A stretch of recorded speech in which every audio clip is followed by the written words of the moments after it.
अस्सलाम वालेकुम वरहमतुल्लाह।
हाँ भी पूछे लास्ट हम लोग ने क्या किया था, कुछ है थोड़ा सा। लास्ट टॉपिक क्या था? पॉलीमॉर्फिज्म किया था आप लोगों ने। जी सर, पॉलीमॉर्फिज्म। उसको लैब इम्प्लीमेंटेशन कर ली थी या नहीं? सर वो कोड लिखा तो है थोड़ा सा भी। कोड लिखा था। चले उसी से स्टार्ट दोबारा करते हैं।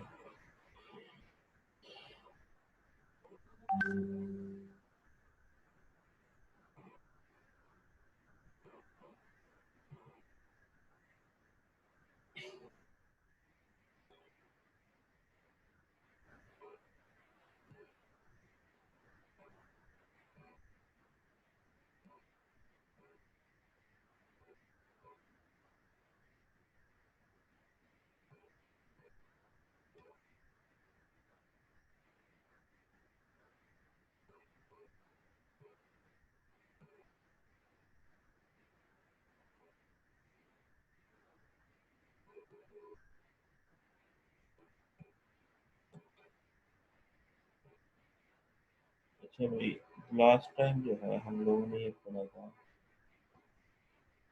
कि पॉलीमॉर्फिज्म के मतलब हमने पढ़ा था कि polymorphism is a single interface and multiple functionality. और फिर इसकी एग्जांपल में हमने देखा था जैसे पेंट ब्रश के अंदर है कि ड्रा करने का तरीका तो सेम है, मगर हर दफ़ा डिफरेंट शेप ड्रा होती है। ठीक है। और फिर उसमें दो चीज़ें और हमने देखी थी। हमने कहा था कि पॉलीमॉर्फिज्म जो इम्प्लीमेंट होती है वो वर्चुअल फंक्शन की वजह से होती है। पॉलीमॉर्फिज्म वर्चुअल फंक्शन की वजह से इम्प्लीमेंट होती है।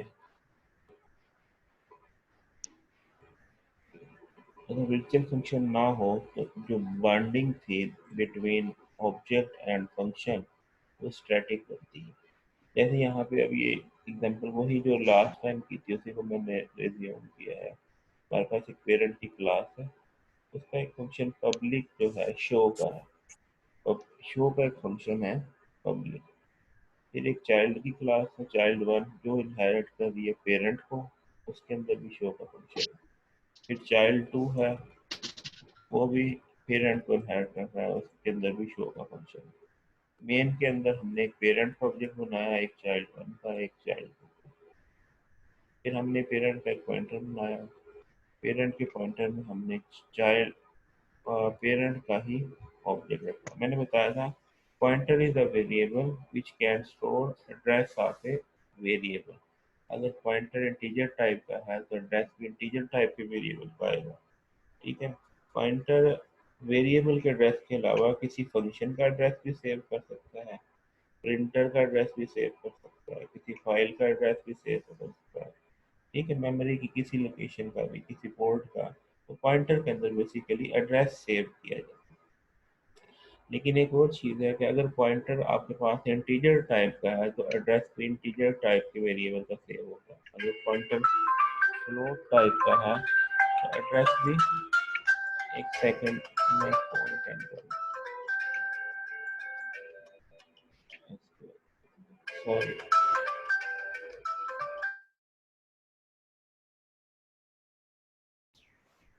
सॉरी डिस्टर्बेंस, रिप्लाई फोन आ गया। अच्छा, अब इसमें मैं बता रहा था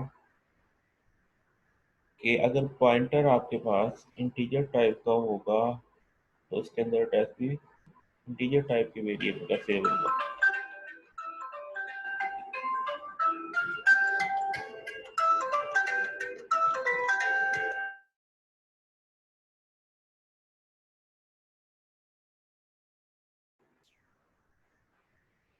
अगर पॉइंटर आपके पास फ्लोट टाइप का होगा तो उसके अंदर एड्रेस भी फ्लोट टाइप का सेव हो सकता है। एक एडिशनल चीज़ ये है कि अगर पॉइंटर आपके पास किसी पेरेंट क्लास का है तो उसके चाइल्ड का जो एड्रेस भी पॉइंटर के अंदर सेव हो सकता है।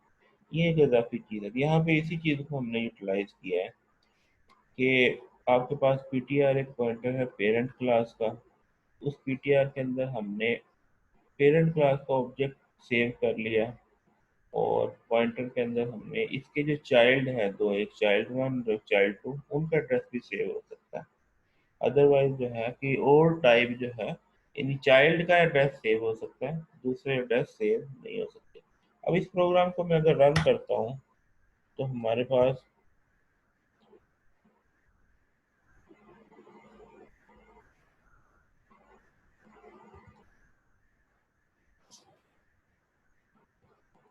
आउटपुट के अंदर अब देखें हम लोगों ने ये काम किया है कि पेरेंट के अंदर, पेरेंट के पॉइंटर के अंदर पहले हमने पीटीआर जो पॉइंटर है पेरेंट का उसके अंदर पेरेंट का एड्रेस रखा, शो किया तो पेरेंट शो हो जाएगा मैसेज। और चाइल्ड का एड्रेस रखा है तो होना तो चाइल्ड का शो करना चाहिए था, लेकिन ये हर दफ़ा जो है वो मैसेज किसका शो करता है, पेरेंट का ही शो करता है। तो इस चीज़ का जो है इसमें हो क्या रहा है कि ये नहीं, अगर आप देखें इसको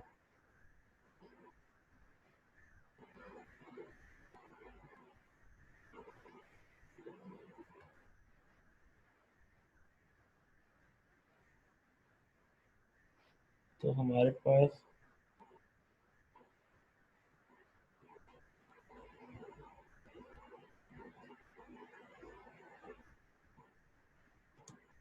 हमारे पास जो है बाइंडिंग यहाँ पे जो है वो कंपाइल टाइम है। कंपाइलर जो है वो कंपाइल टाइम पे ये डिसाइड कर लेता है कि ये जो शो का फंक्शन है ये कॉल चूंकि पीटीआर कर रहा है और पीटीआर जो है वो पेरेंट क्लास का पॉइंटर है, तो इसलिए ये शो भी हर दफ़ा पेरेंट क्लास के शो को ही कॉल करता है जिसके अंदर मैसेज जो था वैल्यू ऑफ पेरेंट लिखा हुआ, तो हर दफ़ा जो है वो पेरेंट का ही शो कॉल होता है। वजह सिर्फ ये है कि इसमें जो है कंपाइल टाइम ही बाइंड हो जाता है, कंपाइल टाइम ये डिसाइड कर देता है। यानी इस सिनेरियो के अंदर ये वाली चीज़ बन रही है कि आपके पास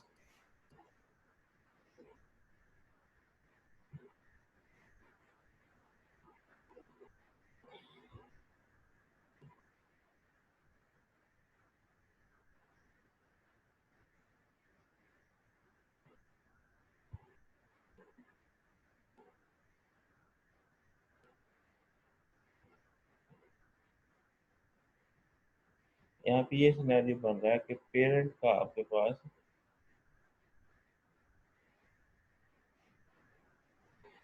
कि पेरेंट का पॉइंटर जो है कॉल करता है तो शो का फंक्शन कॉल होता है पेरेंट क्लास का, क्लास ए का। जब पॉइंटर के अंदर क्लास बी का पॉइंट एड्रेस सेव करते हैं तब भी ये क्लास ए का ही शो कॉल करता है। और पॉइंटर के अंदर क्लास सी का ऑब्जेक्ट भी रखा जाए तो तब भी जब शो कॉल करते हैं, हर दफ़ा ये शो कॉल हो रहा है ना, तो ये शो जो है हर दफ़ा किसको कॉल करता है, क्लास ए के शो को ही कॉल करता है, हर दफ़ा क्लास ए के शो को कॉल करता है। वजह क्या है, यहाँ पे जो बाइंडिंग है वो कंपाइल टाइम बाइंडिंग।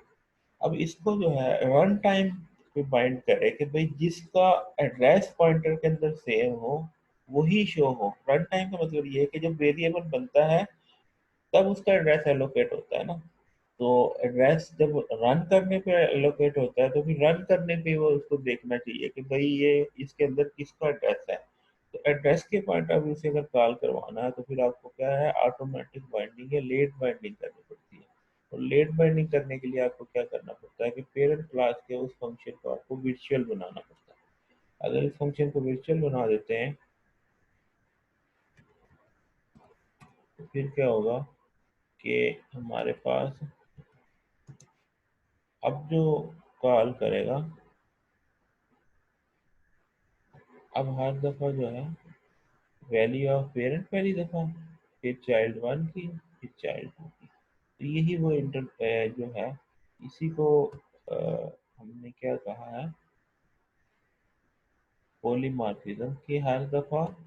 अब ये देखें ना, इसकी वजह से कि शो तो सब कॉल करने का तरीका सेम ही है, लेकिन इसमें जो फंक्शनैलिटी है हर दफ़ा डिफरेंट होती है। जैसे कि पेंट के अंदर था हमारे पास कि पेंट में आप हर दफ़ा कॉल तो जो है वो सेम करते हैं, लेकिन फंक्शनैलिटी हर दफ़ा सेम होती है।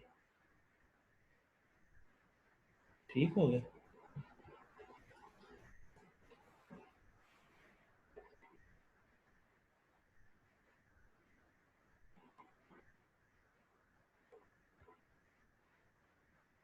चलो, अच्छा अब इसमें यहाँ पे अगला जो कॉन्सेप्ट है, अगला कॉन्सेप्ट है हमारे पास एब्स्ट्रैक्ट क्लास का।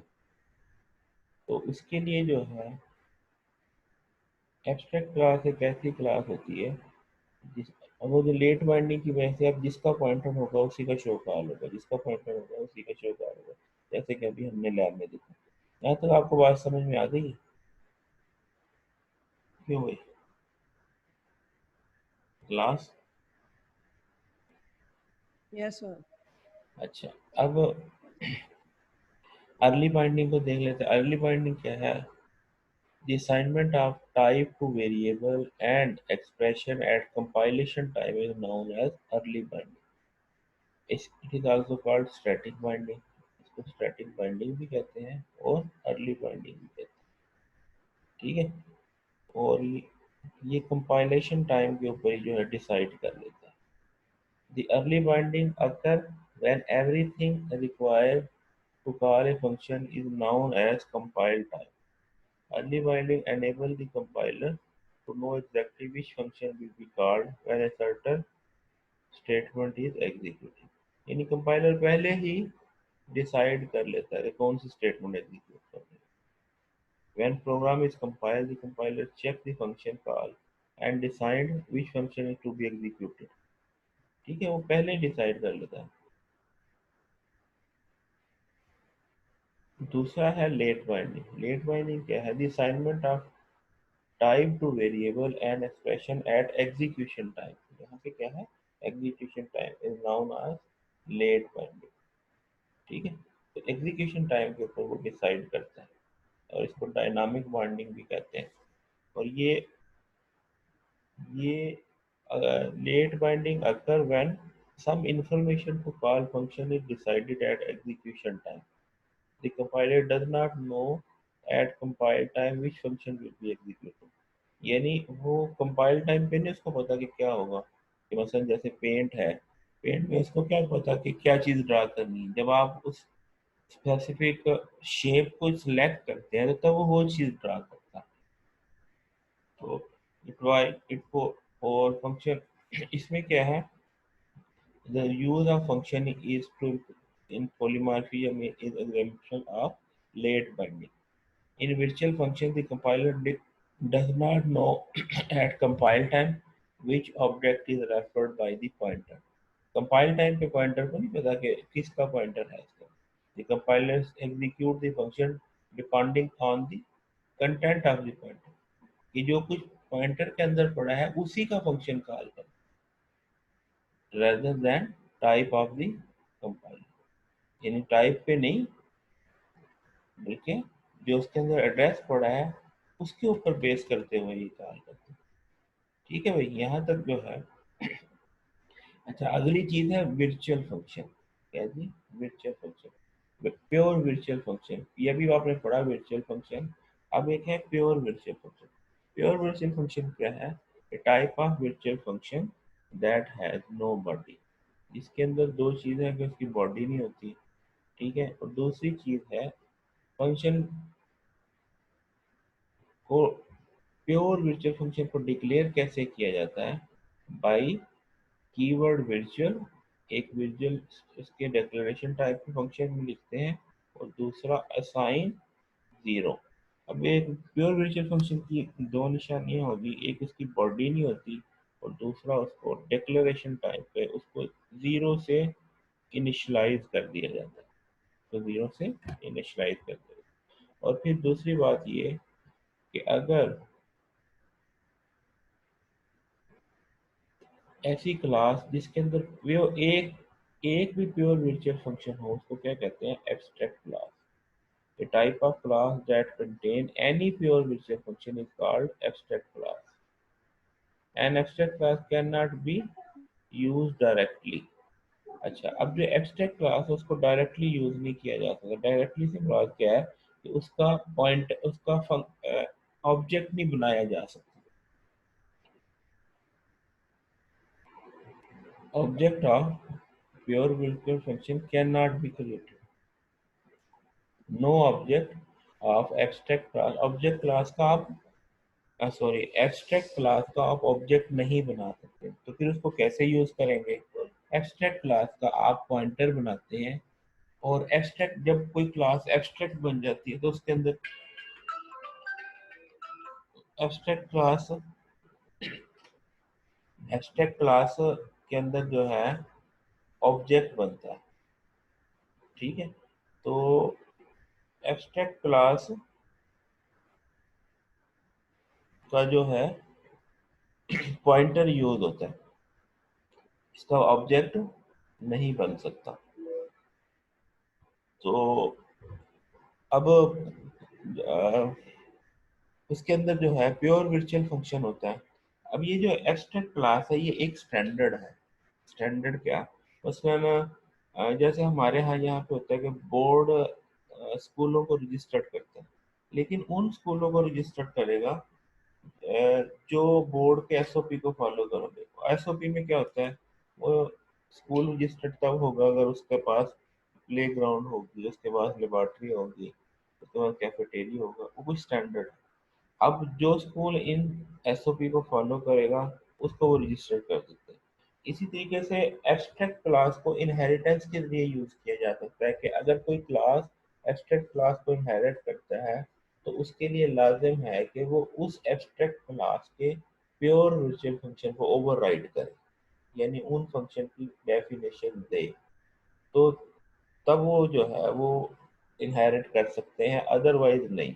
अगर वो चाहे कि वो इनहेरिट करे और फंक्शन ना दे तो फिर एरर आएगा, ठीक है। इसका मतलब ये है कि अगर आपने अब जैसे यहाँ पे पेंट की क्लास है, अब पेंट में किसी ने इस पेंट के अंदर कुछ और चीज़ें ऐड करनी है।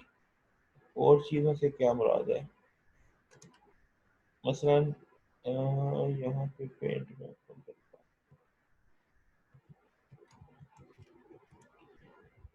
ये किसी ने प्रोग्राम बनाया, इसके अंदर मुख्तलिफ शेप्स हैं।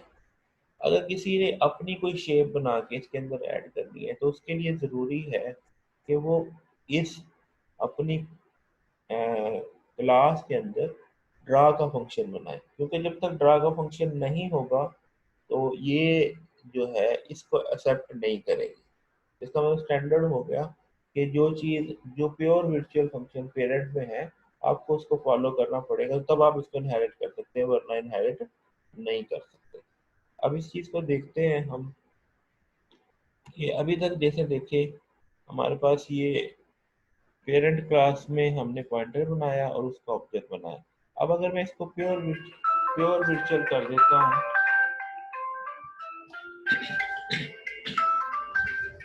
सेटिंग,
यहाँ पे ये सेशन एंड हो रहा है, इसको जो है ना वो मैं एंड करता हूँ, इसके बाद दोबारा फिर सेशन रिज्यूम करता हूँ 10 मिनट तक।